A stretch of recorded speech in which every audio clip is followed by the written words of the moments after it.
Hi everyone, Master Teacher Holly Holland here with another one of our bone building exercises to help us overcome osteoporosis.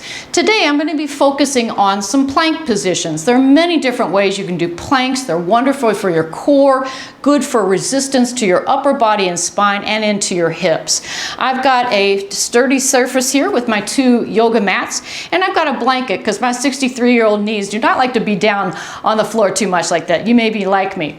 First of all, I'm going to try to align my shoulders. Many of us have tender wrists and it's not always comfortable to place it down onto the mat.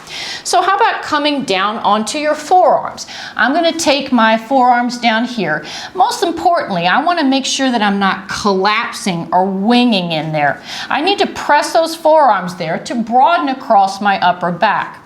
Now I can work on my stabilization one leg at a time. I can stretch the right leg back there. That feels really good to my calf muscles. And then I can come down. What I need to do is try to feel like I'm balancing a tray of drinks on my backside so that I'm not swaying to one hip and trying to hold that line.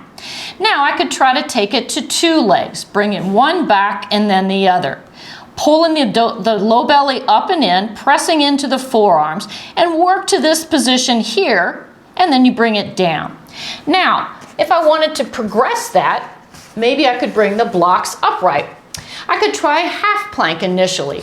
I'm going to take my fingers around the front and the thumbs inside so I don't feel so much stress in my wrist. First, I'm going to just draw my hips forward and make a little half plank. It's a hinge.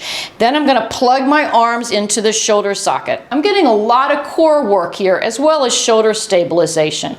From here, I could again try that single leg work. I'm going to move this just a bit so that I can keep my foot actually on the mat.